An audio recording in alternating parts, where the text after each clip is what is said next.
why did this lady say, Angela, why don't you go ahead and just order the food from Costco? And then you don't have to do all that cooking. And I was like, girl, mom, sis, lady that I love with all my heart, you are crazy. It is my job to cook the food as if it was you here and make it taste as close to you making it as I can. Random, I got purpose. Things coming together so beautifully. One day it all makes sense. Just you wait and see. Take this journey with me. Purposely random. Purposely random. Purposely random. Purposely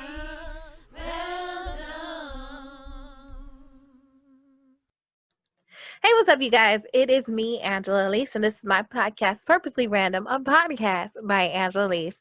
On today's episode, we are going to be talking about sadness, the gift of sadness. As you all know, we are doing a series called The Gift of, and last week we talked about accountability. And let's talk about sadness and why I thought this would be a good idea. So, we're going to be talking about sadness during the holidays and how I deal with it. Okay, we're also going to be doing our 3,000 questions I deserve. You are a gift. And let's get into the theme song. I really hope that you like it. You got a gift, so discover it and make it shine. No need to hide it once again. It took so long to find what was so deep within. You did the work. You should be proud. So share it. The time is now. Ooh, time is now. I don't know about the ooh at the end. Not the ooh. Not the ooh. The ooh. The ooh. The ooh. Why don't I become famous after becoming viral? Like, I can do the not the banging, the banging. Oh, I could do you about to lose your job. Like, I have hits, okay? I have hits. They just need to be discovered. All right, I'm feeling a way about it. Anyway, let's get back to the topic at hand. So let's talk about sadness. Um, I'm talking about sadness during the holidays because let's keep it funky. Like, this is a depressing time of year. You got Thanksgiving, people be like, listen, they're missing family members. They maybe want to miss family members because they ain't trying to see them because there's so much drama within their households. They're like, I ain't trying to see and sharing. This is gonna be a reminder of all the comparisons that exist in society. So why should I be a part of it? Why should I be like, let me go expose myself to all this pain and anguish when really there's no need? But people be feeling like they need to do it because maybe they want to honor their parents. Maybe they want to honor tradition. Maybe they just want to feel a way. And then you have Christmas. People be going broke over it.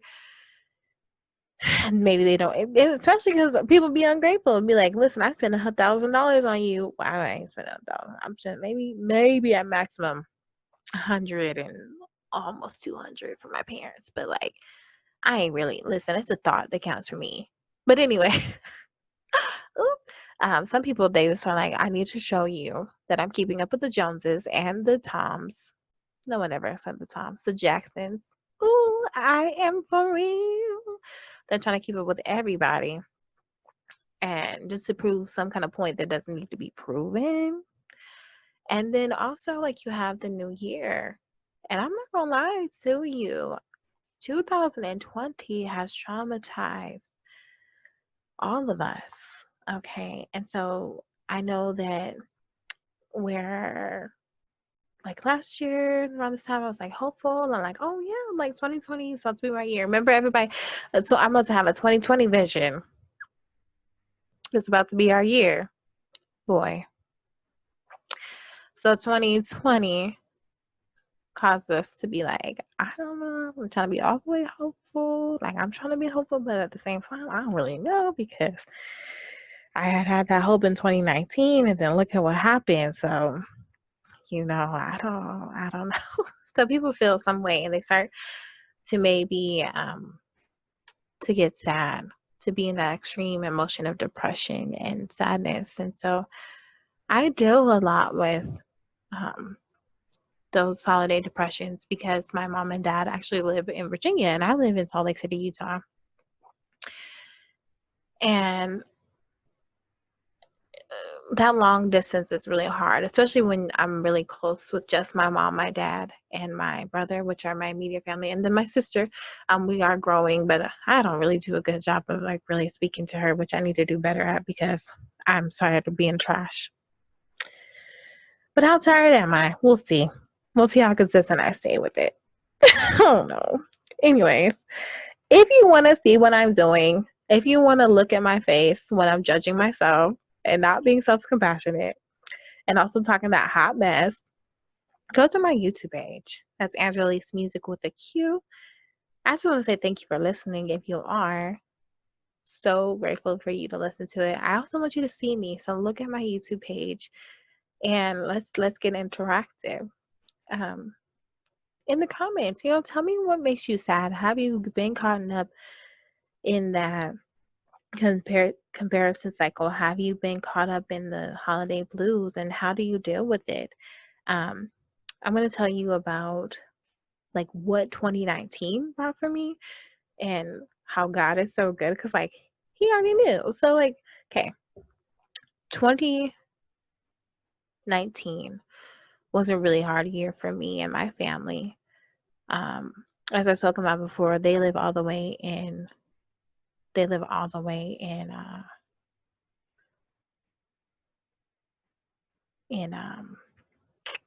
in Virginia. And so in 2019, it was my dad's 70th birthday. And so in April, me and my brother went out to go see him and celebrate. So we saw him. And then unfortunately in July, my grandpa passed away. So my parents came here. And then they stayed for about a good month. And then celebrated my little funky birthday or whatever. I don't know why I said it's funky. It's not. And then in December, they surprised my brother to celebrate his birthday. And they stayed for about a month. And then sadly on December, on Christmas, actually, my grandma went into the hospital. My grandma on my mom's side went to the hospital. And so my parents went back sooner than they intended. And so we saw each other a total of 3 times last year. And then to go into 2020 and then not to see them at all, I'm sad to say the least. So what I usually do in not even in 2020, but what I usually do, since my parents are out of town and holidays are really big for our family, is I cook all the things that my mom would cook by myself. And it's tough. I don't like cooking by myself. Well, I like cooking by myself, but I like cooking all that food by myself. So what I do is like I'll cook like macaroni and cheese, cheesecakes. I'll do green beans because I don't like greens. Don't at me. I don't care. If you like greens, keep your little funky greens because I ain't for them. None of them. Collard, mustard, ketchup, all them. I don't like them. All right, I do not. But I like to do green beans and mashed potatoes, and sometimes I do sweet potatoes, but I don't like them, so I don't really like making them. But I'll make the food, and my mom is so funny, like, and my family is so funny. Why did this lady say, Angela, why don't you go ahead and just order the food from Costco? And then you don't have to do all that cooking. And I was like, girl, mom, sis, lady that I love with all my heart, you are crazy. It is my job to cook the food as if it was you here and make it taste as close to you making it as I can. My brother would not stand for that, okay? Maybe I was cooking for myself, but even my own self, I'd be like, I'm sad. I need to cook like my mom to cook for me so that way I feel comfortable inside. Like, I don't know why I understood that. Every time, like, I feel like I'm being too emotional, I'll do like this, like, oh, my emotions are too much, like that. Girl, don't do that. Stop deflecting. But like, when I tell you, I was like, girl, I'm about to tell Steven what kind of tomfoolery you just came up with. So then I told my brother, and he was like, yeah, what was she talking about? I was like, I know. I was like, sis, what are you talking about? I gotta cook the food to make it as close, to make that comfort feeling of the holidays come through. So I did that for Thanksgiving, but I ain't gonna hold y'all. I don't know about December. I don't know. And Christmas, cooking all that food on Christmas and then turn around and doing it for New Year's Eve. I I don't feel that in my spirit. But I know for me, one of the ways that I would feel deal with holidays, like Christmas is like I would just be like, let's just pretend like it don't even exist. I don't want to decorate. I don't want to make it feel like it's Christmas. Like I love Jesus. I love the gift that he gave to us. But I don't want to make it feel like holidays because that's just another reminder that my parents are not here, that I'm not with those who I love. But my brother was like the opposite of me. I really wanted us to decorate the house. So for him, I started to decorate. And I will say it does brighten up my spirits a little bit or whatever. But like if it wasn't up to him, I would not put those decorations up at all. Maybe I would cook the food, but I wouldn't be putting decorations up. Cause let's just do a quick aside. Picking up all these decorations and all that kind of is tedious. Okay, like I don't know. People be like, "Oh, I love a big tree." No, I don't love a big tree. I want a small tree because it's a lot easier to put up and put down. You put the little Christmas ornaments on there. There's not that many. If you especially get you a lot of big ones, it be looking full. It be looking good. But my mom and my sister-in-law are like, "I love big trees." I'm like, I'm the Grinch. Heart, three sizes, three small. Three small, two small. Yeah, I like that. Three sizes, three small. Um, but yeah. So I think I've covered a lot about like how the holidays like make me sad and like why they make me sad. So let's move on to um how do I counteract my sadness? So we kind of covered this a little bit. So I cook the food that my mom would make. I also try to call them, even though my parents be too popular on the holidays, over here socializing, being all in the moment or whatever. Oh, let's talk to the people that are in front of us. Like, listen, you need to act like I'm in front of you and talk to me, but I won't be a brat.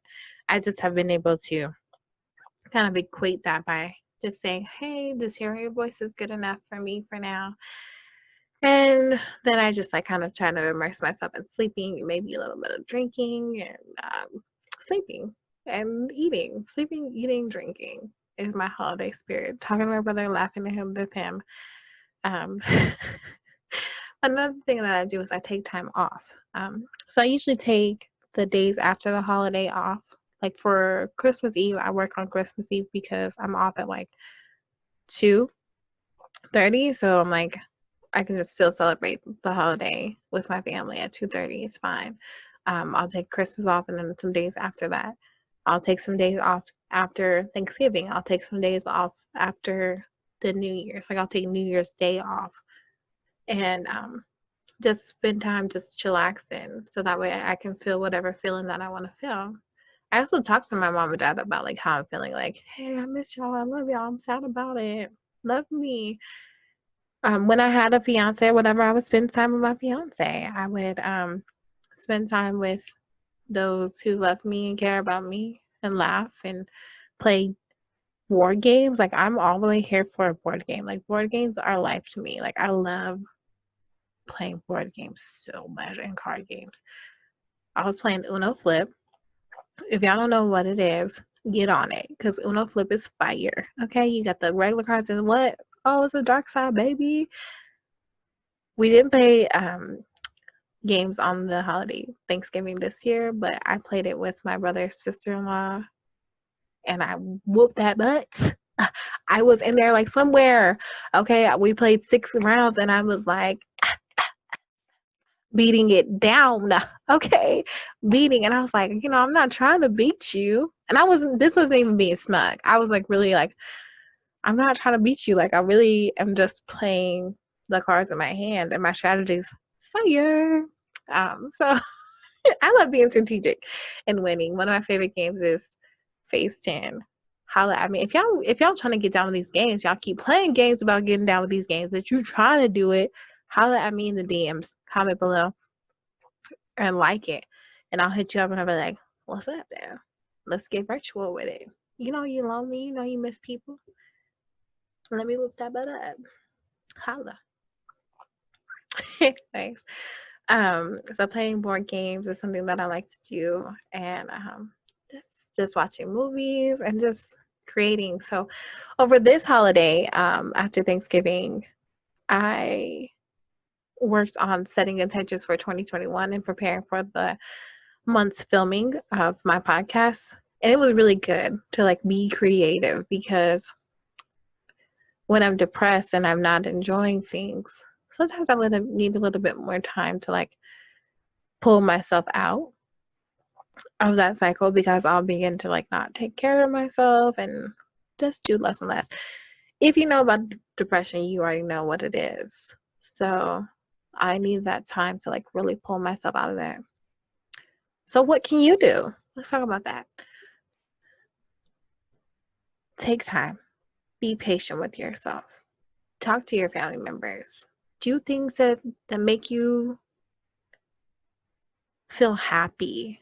And I don't mean like happiness like, oh, I have to have a smile on my face. I have to displace all the feelings that I'm really feeling. But I mean like be happy within the moment of comfort, happiness. So do whatever it takes to make you feel comfortable.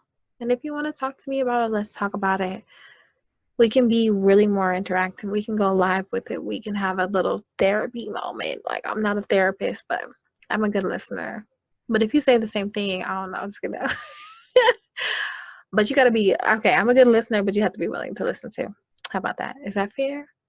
All right. Okay, so that's about it for this episode.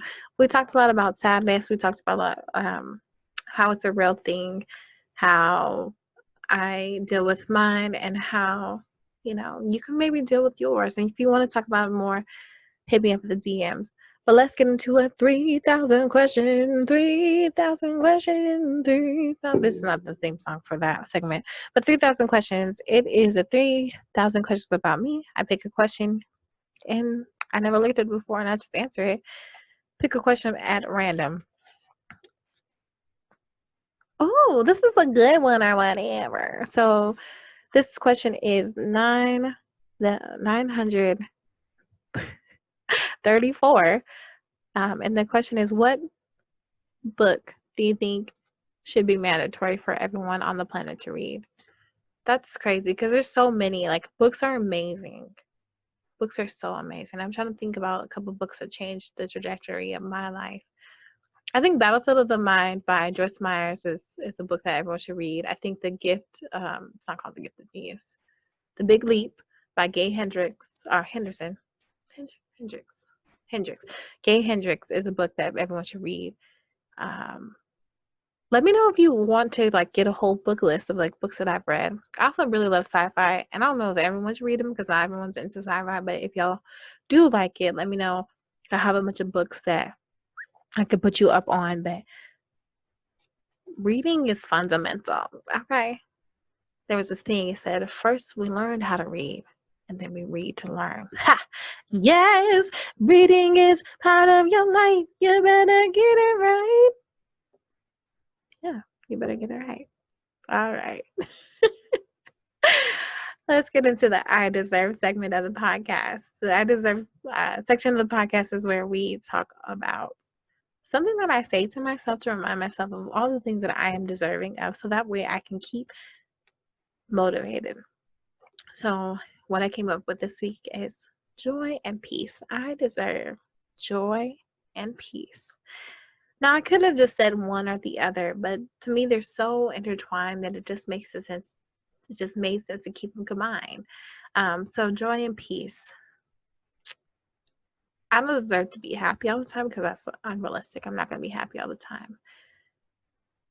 And there's not always going to be the sense of peace where the storm is not raging. But what I deserve to do is to have joy and peace no matter what it looks like. In spite of my situation, I'll stand until you come for me. So in spite of it all, I deserve to have the joy in knowing and the peace in knowing that God is with me, that He'll protect me, that everything is going to be okay in spite of what it looks like now. And I deserve that. And I will have that. And I know that you can have it too. Speaking of you, let's get into the you are a gift, okay, segment of the podcast. You, if you're listening to this, it's to you, okay? If you're looking at the YouTube page, let me look you in your eyes. Look at me in my eyes, because I don't know if I can look you in your eyes. Because, the way the camera's set up. You and your feelings are a gift. You deserve self-compassion. And it's okay not to be okay. So just remember to slow down, acknowledge how you feel, learn from those feelings, and welcome them. You don't have to act on everything, but welcome your feelings. And sometimes after you welcome them, just like anybody's guest, sometimes feelings overstay their welcome. So go ahead and dismiss those feelings that are not adding to your happiness and joy. And go ahead and dismiss those and keep the ones that do. You deserve it because you're a gift. All right. Thank you so much for tuning into the podcast, okay? It is so wonderful to speak to you, to talk to you, to hopefully be insightful to you, to bring joy into your life. On next week's episode, we're going to be speaking about the gift of goodbye, lessons I learned from my ex's lesson. So many lessons, so many blessings, and why I value them to this day. Okay? To this day. To this day. I value them. Ooh, I made my voice go out. Yes. So why I value them to this day. And on that note, as always, be real, be you, do what you came here to do, and be the light that you want to see. Peace.